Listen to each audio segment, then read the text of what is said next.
রাজবাড়ীতে ১০০ শয্যার সদর হাসপাতালে রোগী ভোগান্তির কথা ভেবে ৫০ কোটি টাকা ব্যয়ে ২৫০ শয্যায় উন্নীতকরণের কাজ শুরু করে কর্তৃপক্ষ।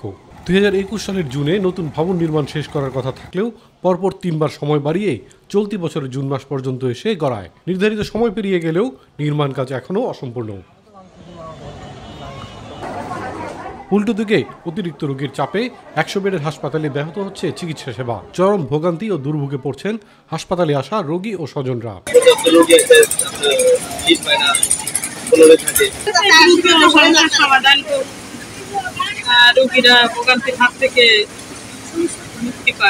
আমাদের চিকিৎসার জন্য অনেক সমস্যা হয়েছে।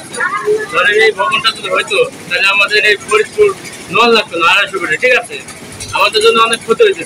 তারা যেন খুব দ্রুত কাজ করে রোগীদের সেবায় যেন একটু সেবায় নিয়োজিত থাকে। দ্রুত হাসপাতাল ভবন নির্মাণের কাজ শেষ করার দাবি জানিয়েছেন স্থানীয় এলাকাবাসী সহ সচেতন মহল। অন্য জায়গায় অন্য দেশে একটা ধীরগতিতে কোনো কাজ হয় না, এটা যদি আরো চালু হইতো তাহলে সেবা উন্নয়নটা বাড়তো। হাসপাতালটা নির্মাণ হচ্ছে বহুকাল ধরে, কিন্তু এটার এখন পর্যন্ত কাজের কোনো সমাপ্তি ঘটেনি, যার কারণে হাসপাতালে প্রচুর রোগীর আবির্ভাব ঘটে। চিকিৎসা পাইলাম তাড়াতাড়ি সম্পূর্ণ হোক, তাড়াতাড়ি আমাদের কমপ্লিট করে আমরা তাড়াতাড়ি নতুন ভবন চালু না হওয়ায় চিকিৎসা দিতে হিমশিম খাওয়ার কথা স্বীকার করেছে হাসপাতাল কর্তৃপক্ষ। আমরা হ্যান্ডওভার নিতে পারি তাহলে আমাদের এই সুস্থ রোগীদের আর দূরেও থাকতে হবে না এবং এই রোগীগুলো আমাদের সেবার মান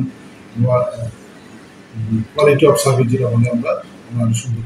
হাসপাতাল ভবন নির্মাণ বিষয়ে কথা বলতে চাইলে কোনো মন্তব্য করতে রাজি হননি গণপূর্ত বিভাগের নির্বাহী প্রকৌশলী। ইলিয়াস কমল, মাই টিভি।